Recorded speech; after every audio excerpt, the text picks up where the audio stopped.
Hello, my name is Greg, and my brother Dan and I are going to show and explain how to rig the TriFoiler while it's on the trailer.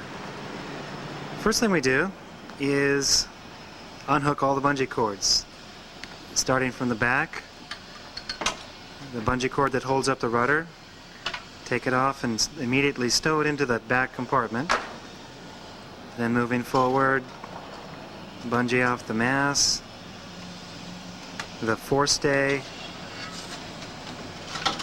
bungee that holds on the middle of the tubes or the back of the beam, and then a couple of clips off the king post wire, and the bungee holding the front of the tubes on, the bow wires, and then a bungee which holds the bow of the Yama on.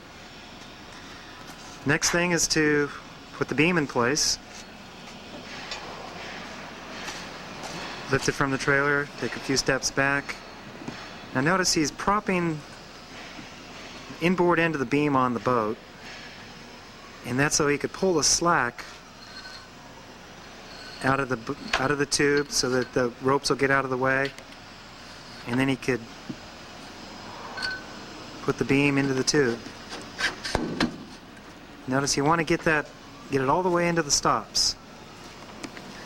Now the next thing to do is to put the bow wire on right away.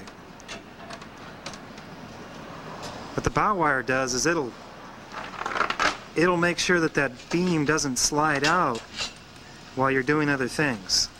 The bow wire will put a little tension, put the beam in compression, and hold it against its stops. Notice he's behind the beam, and that way he could put some weight. With his hip he could push forward on the beam,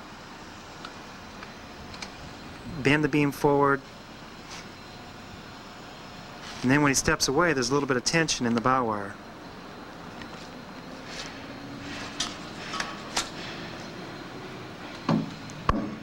Why don't you put the king post wire on first? A little bit easier to put the king post wire on before the Yamas, because the weight of the Yamas will cause the beam to deflect a little bit. Make sure that king post wire goes under the forestay, because the forestay will go up when the mast goes up. Now the Yama can go on.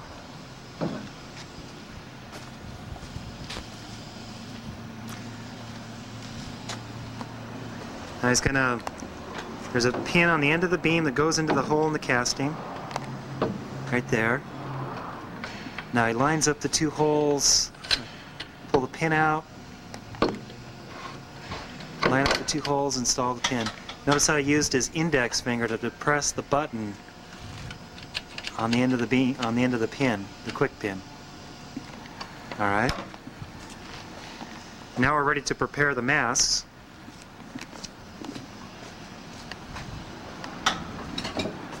Going to pull the mast bases from the cockpit. Remember, there's a right and a left here. Pull them both out at the same time and figure out which is the right. Just remember that the outhaul and the halyard bungee go on the outside. There's a halyard bungee. And there's the downhaul. That's a downhaul.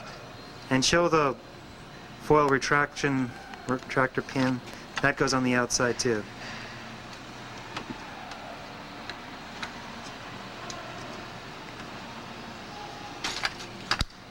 Okay, now I could lift the mast from the trailer. Notice he's pulling the backstay out of the cockpit first. Lift the mast, move it back, and then forward. Now he's going to set the mast down with the base of the mast near the attachment on the Yama.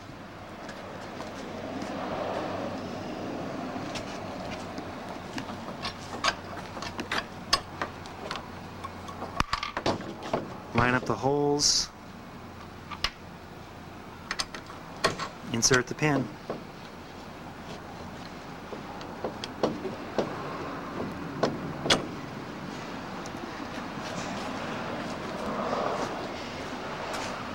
Now we're going to use the port boom. You now pull the boom from the trailer. Convenient way to do it is stay behind the beam. Now with the curved part of the boom down, go ahead and hook it to the mast first, Dan. Curved part of the boom down. That block is in the right position. Notice how it hit. Give it a bit of a push and it'll click into position. There it goes. Now he's going to hook the back end of the boom to the king post.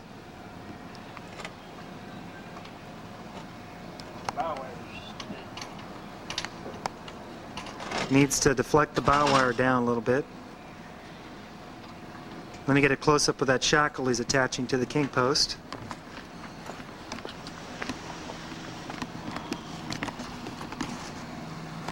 There's a hole in the outhaul cleat where the pin goes through, the pin of the shackle. Go ahead.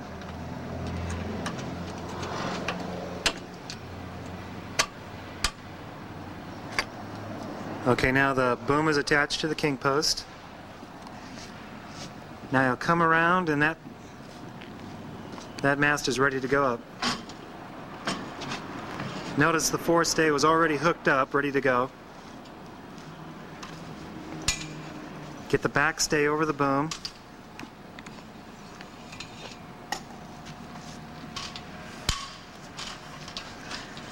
Notice how the boom is now supporting that mast. Remember that that mast now needs a little tension on the backstay to keep it up.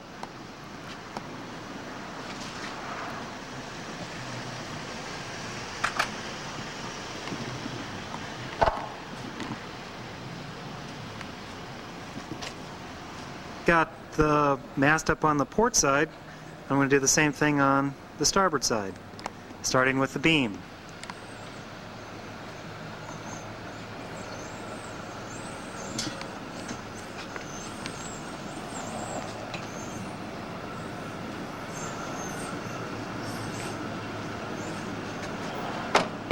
Removing the bungee cords, of course.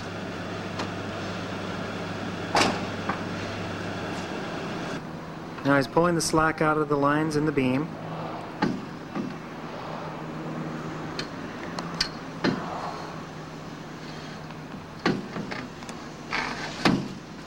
Get it all the way against the stops. Now the very next thing is the bow wire. Remember that bow wire will keep some compression in the beam and keep it against the stops.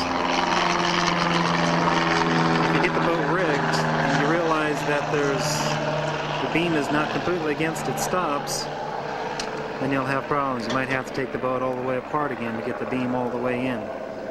It's a good idea to hook up the bow wire right at this point. Now the king post wire, remember it goes under the forestay.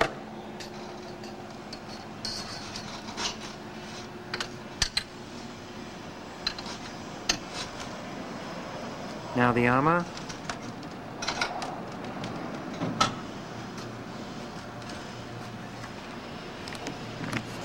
Remember that pin right there goes into the casting. Remove the pin.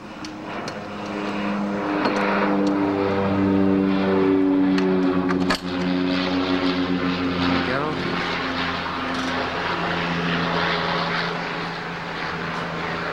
Now the mast.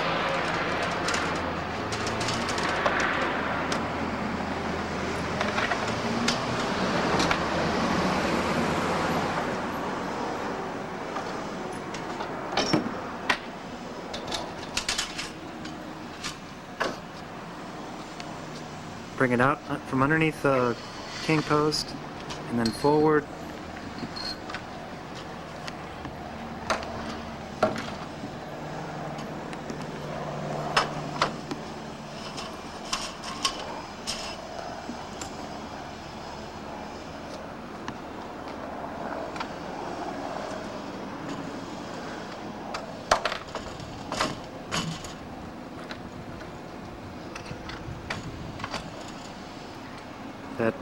The mast base socket goes on the same way as the starboard or the port side.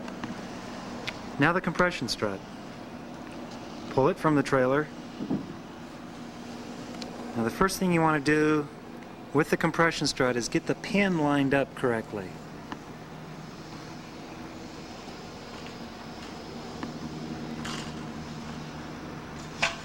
He's using the king post or the compression strut to move the pin a little bit.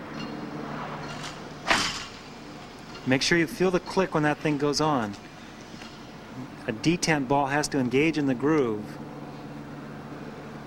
And make sure you feel the click so that you know that it's on all the way. Okay? Now you're ready to put the starboard mast on the compression strut. A little bit of physical dexterity to do this. They've got a lot of physical dexterity. At this point, you want to make sure that you do not move that starboard mast any more to the inboard than you have to. At this point right here, the socket, the mast base socket right there, is at its limit of articulation. If you go inboard any further, that ball could pop out of the socket. And now, as you're getting ready to raise the starboard mast, you want to make sure that you keep the compression strut in compression. If it's in tension, it could fall out. So you're pushing it, the starboard mast, towards the port mast all the time it's going up. Okay, we're ready to go up. Dan's keeping the backstay in his hand so that he'll be ready to hook it up as he's hoisting the mast.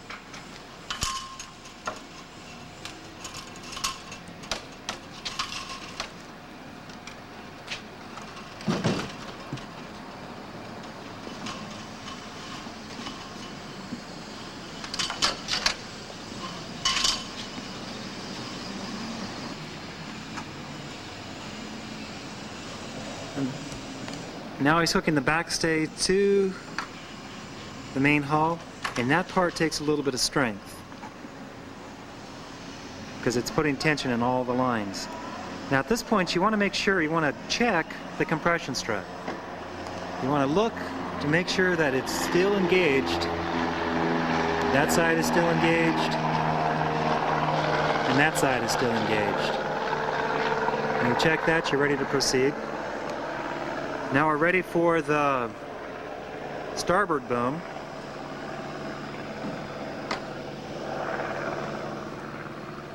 This could be put on after the sails. Show them how you adjust that block, Dan. You want to adjust the angle of that block. It's got friction on it, so it'll stay where you put it. But get the angle about right.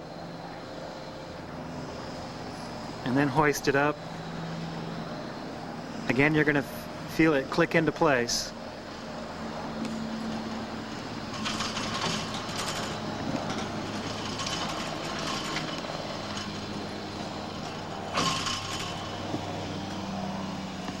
And when it's all the way on, go ahead and hook the outhaul hook to the backstay for convenience. You can do the same thing for the port boom.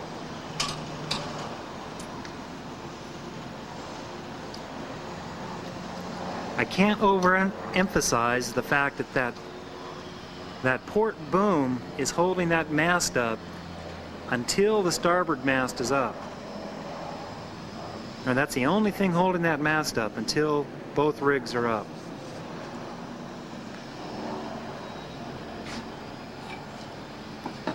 Now Dan is going to grab the foil, the shock, and the sensor for one of the sides.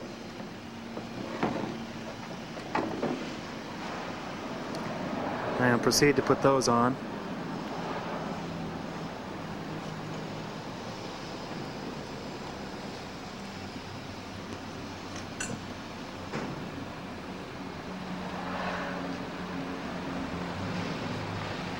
The order right here is not real important. He's going to start with shock absorber. A little bit easier to put the top on first. Just engage the quick pin and the bottom. Notice how the bungee cord is going all the way around the shock. The pin doesn't need to come all the way out. I'm using my knee to hold up the front of the armor because it'll fall down, make it reach the end of the shock. Hold it up with one knee. Now the foil. Notice he'll leave the foil cover on for security.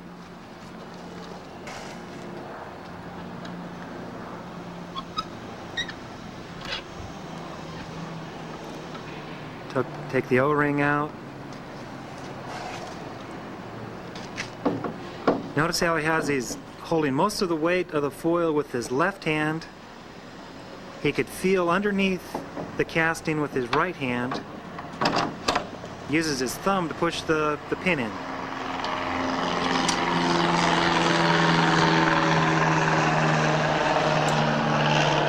Now there's 3 lines that need to be connected in order for the foil retraction mechanism to work.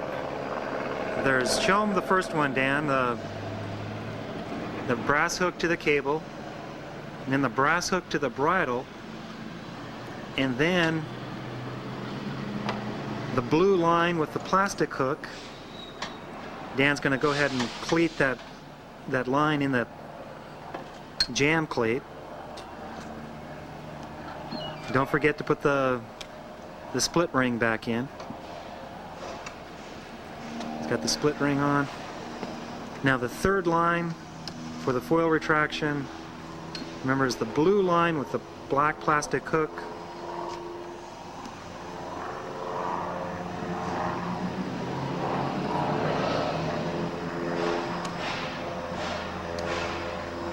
Okay.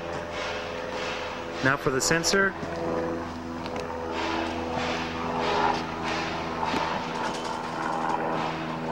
Notice his knee under the bow of the armor again to hold it up. Okay. Now the sensor retraction line. Sensor hold up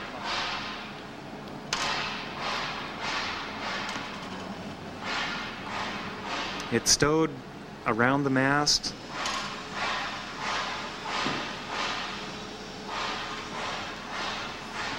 Now the forward end has, actually, okay, the back end has a loop on it which clips to the black plastic hook on the red line, and the forward end has a brass clip which hooks to the cable on top of the sensor.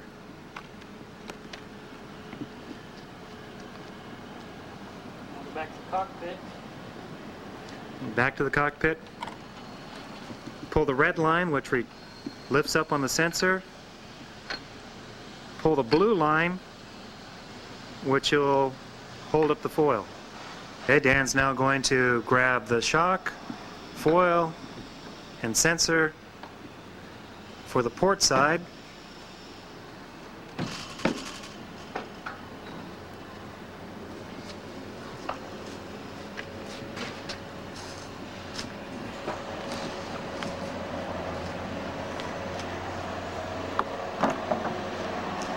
Starting with the shock absorber again.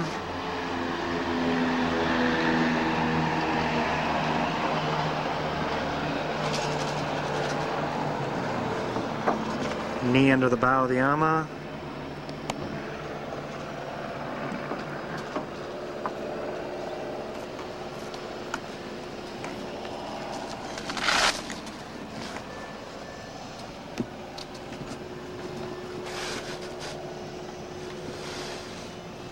Remove the split ring, remove the pin,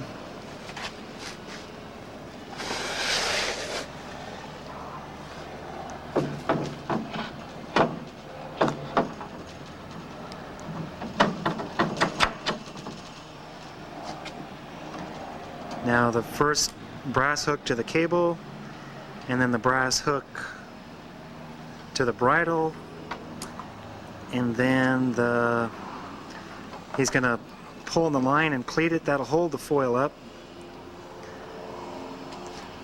Install the split ring.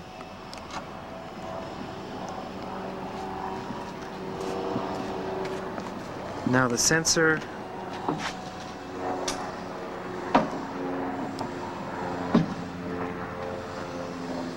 Secure it with the bungee cord. Now the sensor hold-up line, or the acronym for that is SHUL. Not sure if that acronym is going to catch on or not, but pull it from the mast.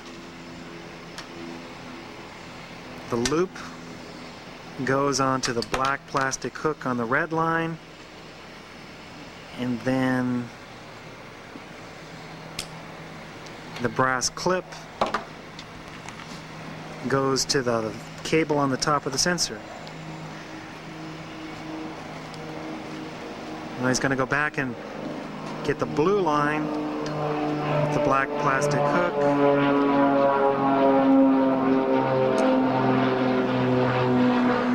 And then back to the cockpit. Raise the sensor. And raise the foil. Now we're ready for the sails. Pull it from the cockpit.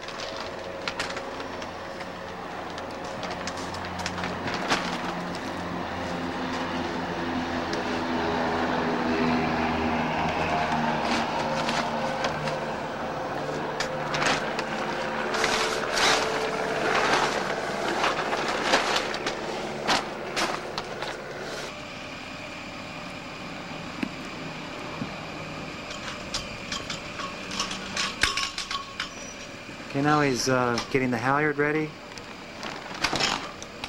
Hook the halyard to the masthead. Why don't you rest the sail on the beam inside the mast instead of on the foil?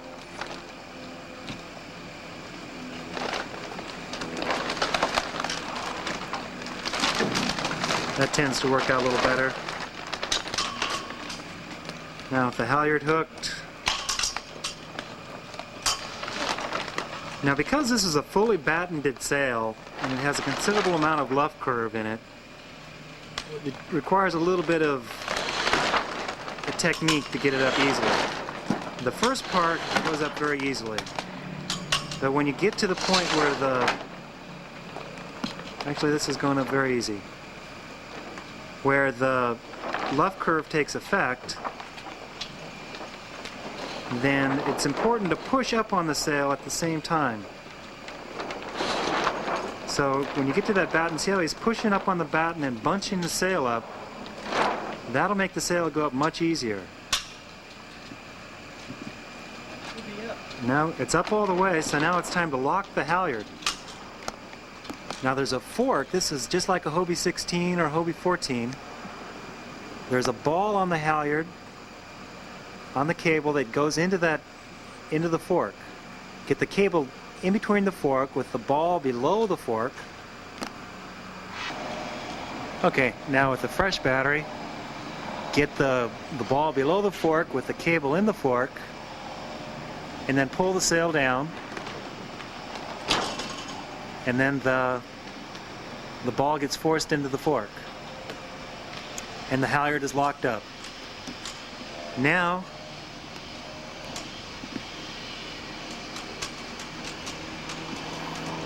use a bungee cord. Thread the bungee cord through the thimble and hook it to the plastic hook, and then unclip the halyard, the rope from the wire, and stow the rope in the rear compartment.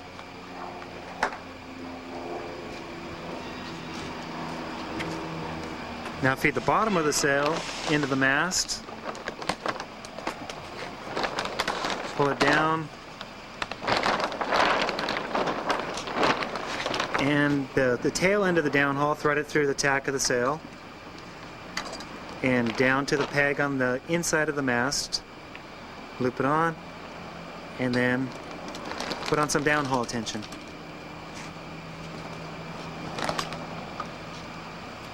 Okay, now we're ready to do the outhaul. Get the boom from the backstay. Take the hook, make sure there's no twists in the lines. Put the hook to the sail, and then pull the line tight. Notice there's a bungee cord inside the boom which takes up the slack in the outhaul.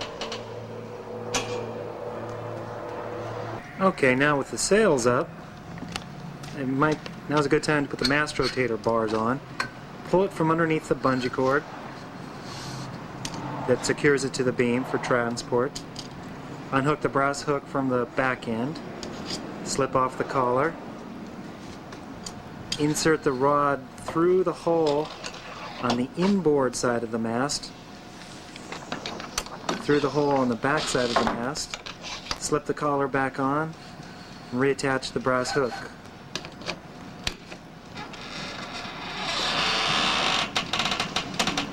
And do the same thing on the reverse side. Okay, now we're almost through. Now we'll do the sail link. Notice that the traveler line, that's the nylon cord right there, that stays attached to the boat. No need to disconnect that. Swing the sail link around,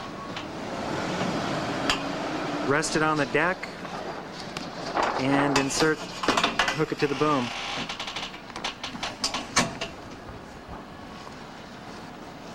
And do the other side.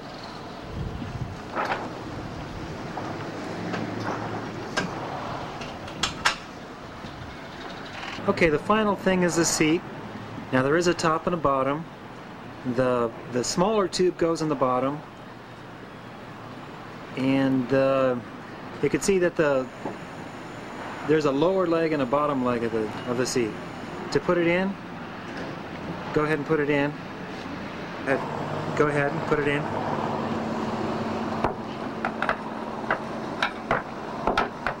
Now get it into the grooves in the block down below, and then get it up into the block up on the sides, and then the seat's ready to go.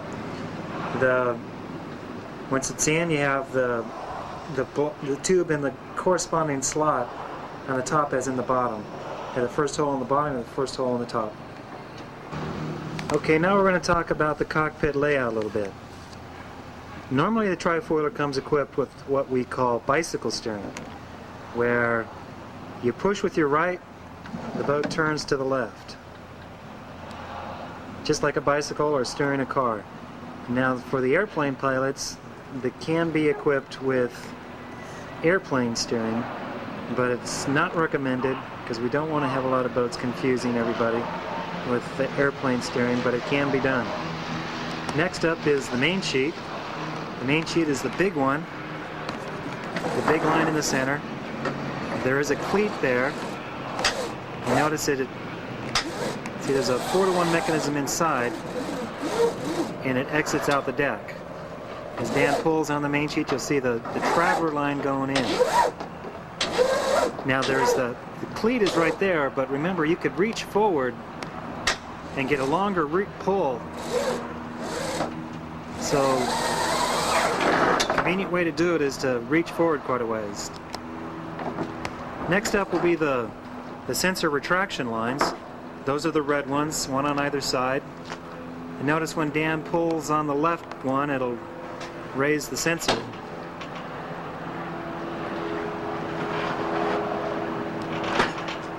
It serves two purposes. Number one, in light wind when there's no hope of getting onto the foils, you'll pull the sensors up and reduce the drag considerably. And two, when you put the boat on the beach, that'll lift the sensors up off the sand. Always be careful pushing the boat backwards on the sand, as the stern of the sensor could dig in and put a lot of stress on the sensor arm. But the boat slides forward, no problem. The next control is the blue ones, one for each side, and so there's actually two ways to cleat the foil up. there's one cleat under the inside the cockpit. As Dan pulls that, we'll see the foil go up and down. Now, obviously, when you're in the cockpit, you want to lock up the foil. You cleat it right there. But if you're, say, you're standing on the beach and you need to lock the foil up from over there, you could cleat it. What'd you say? I cleat it there. I can just lock it down.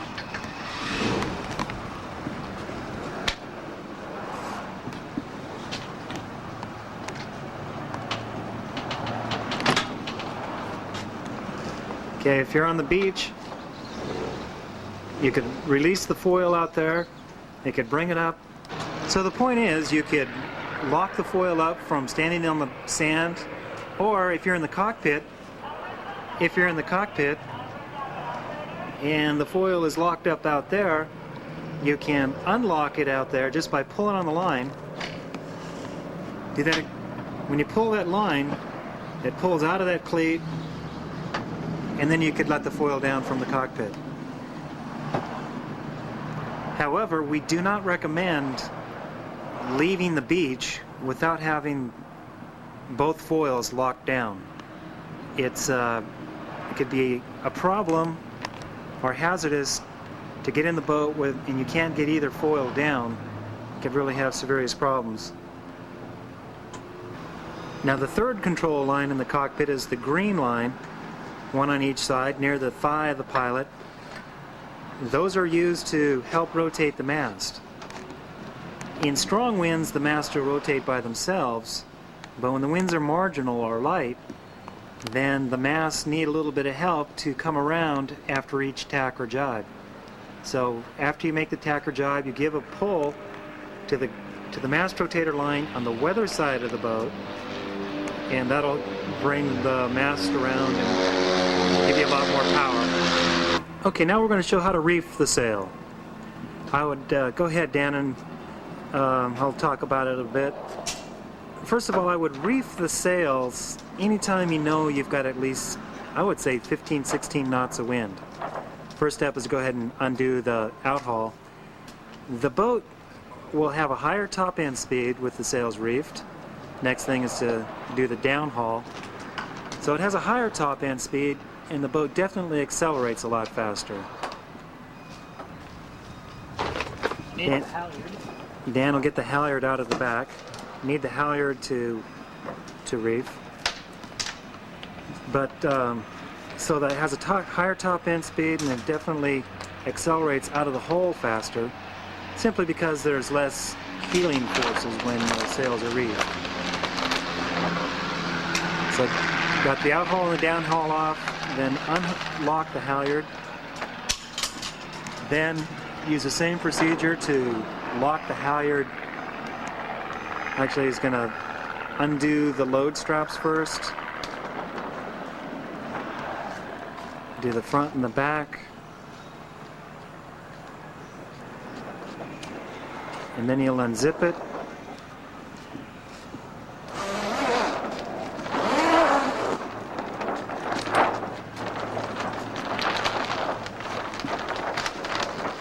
And you can roll up the lower portion.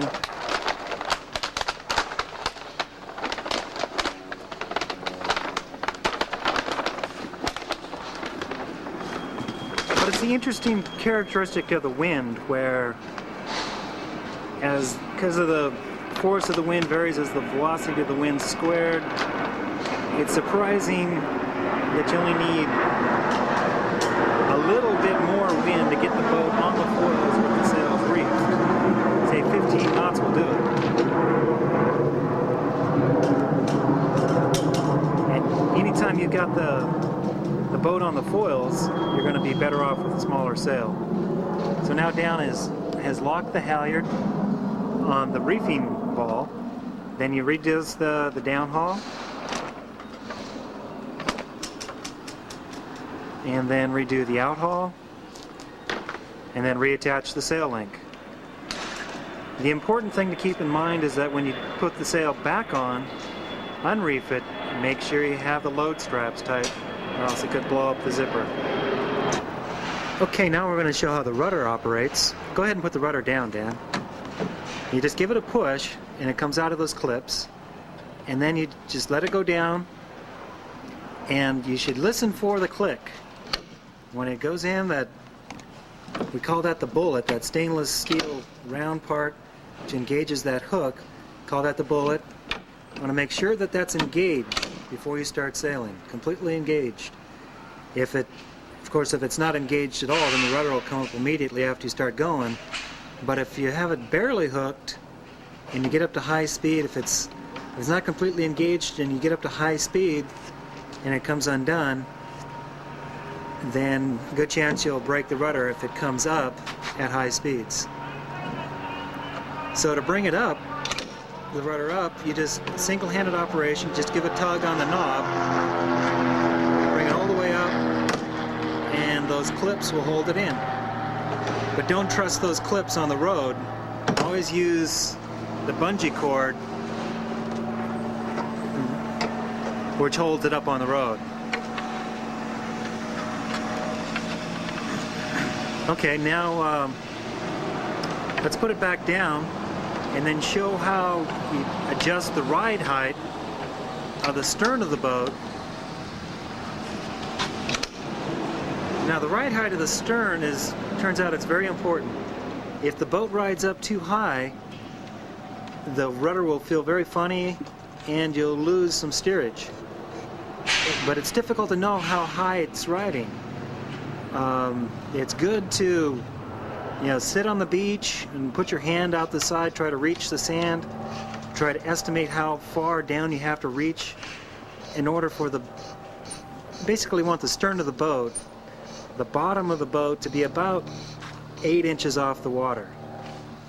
So maybe sitting in the trailer or with the boat sitting on the sand, try to figure out how far you have to reach over the side to reach the water if the boat were 8 inches off the water.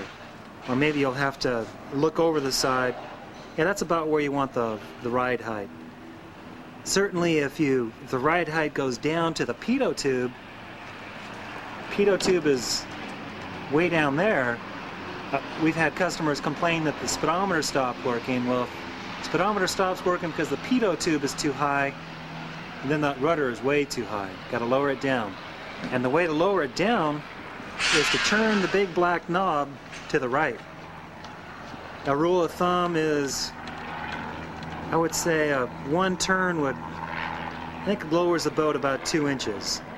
And vice versa, turning the knob to the left will get the stern to ride higher. You ought to be able to find a position that will work for one person or two people, but it might be a little high with one person, a little low with two people. So if you put an extra person in, say 140 pounds, you'll give it about, when you put the weight in, you'll give it about 2 turns to the left, and that'll raise it up for more weight. The height of the main foils is very important also. Unfortunately, it's easy to see how high it's riding. Go ahead and point out where the water height should be, Dan. It should be around the top fence somewhere. Of course, if you start seeing the middle fence, that's not bad, but you should very rarely see the very lowest fence. And finding out exactly how high the main foils are riding is a little more difficult because it depends on the tack, of course, it depends on boat speed, and of course the waves. But the way to change it is by loosening those 4 bolts. And if you want the boat to ride a little bit higher, you'll pitch the foil forward relative to the ama.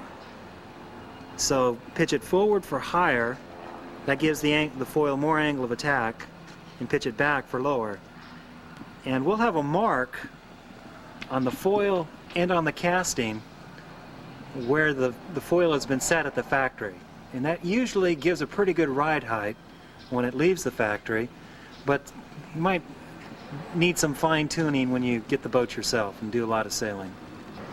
Because the sail link is right in front of the cockpit, you could use that to control the sails.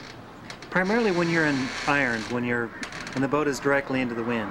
Any other time there's too much load on the sail link and you really can't do anything with the sail link.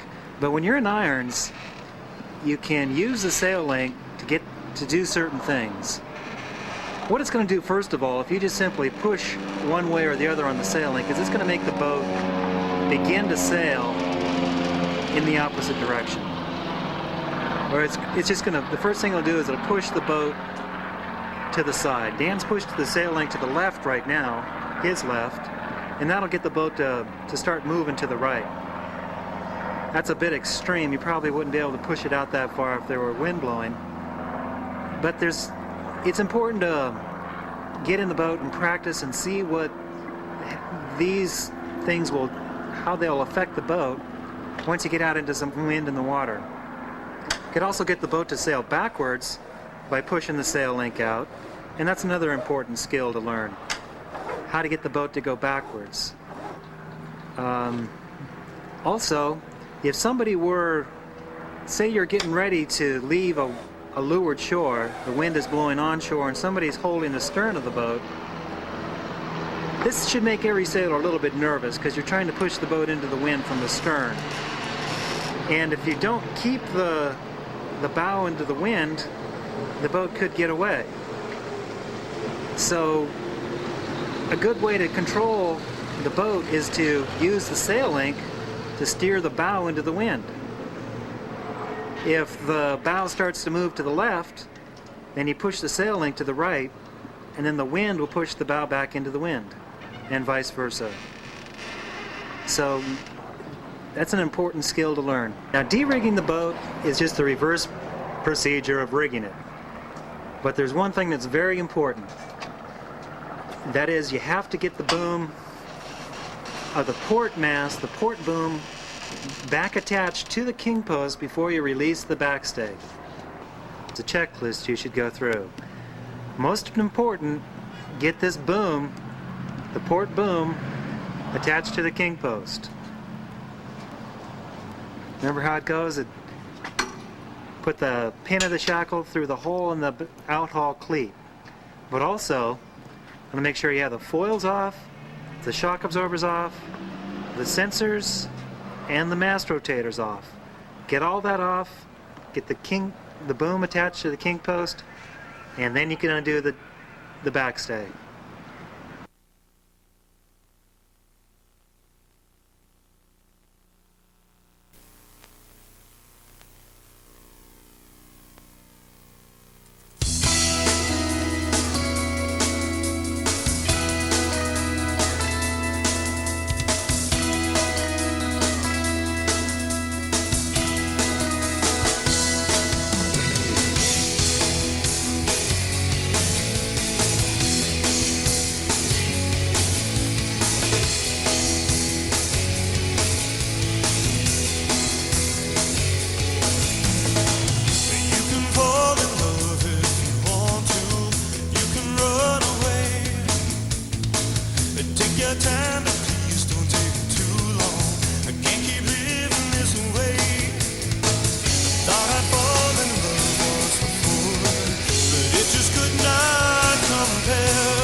I originally designed the concept, or thought of the idea, back in 1979. As the boat speeds up, the foils produce lift, just like an airplane wing, raising the hulls off the surface. With only the streamlined foils slicing through the water, Greg's TriFoiler should be as efficient as a planing windsurfer. The two skis extending from the outside hulls act like feelers, sensing the boat's height above the water.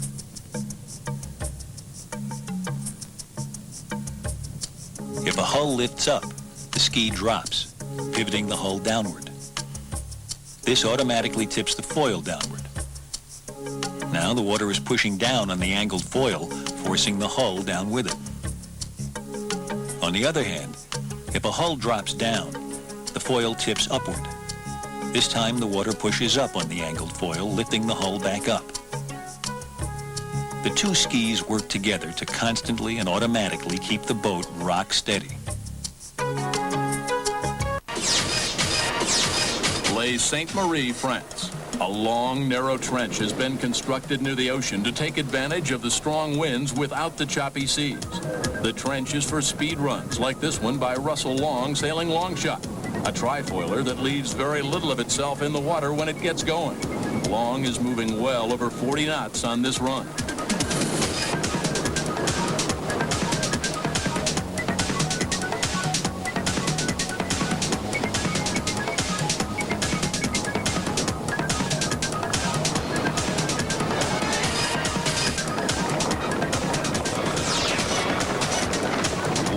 Record speed in this boat, 43.55 knots, and he's pushing for more.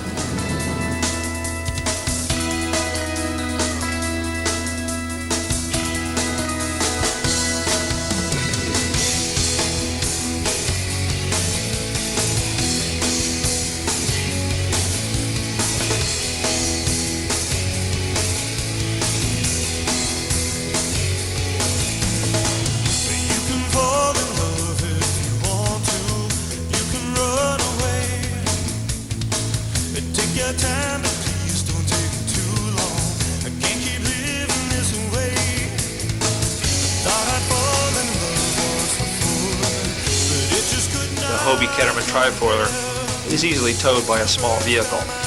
At 44 inches in width, 340 pounds, the TriFoiler is easily handled with one person.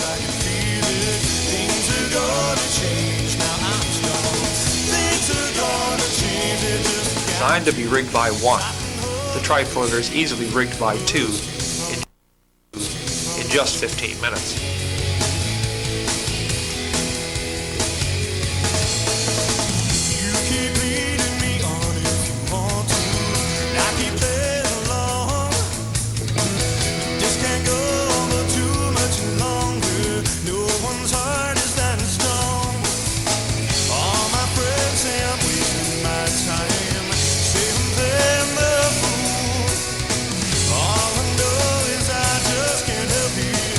Just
so fun.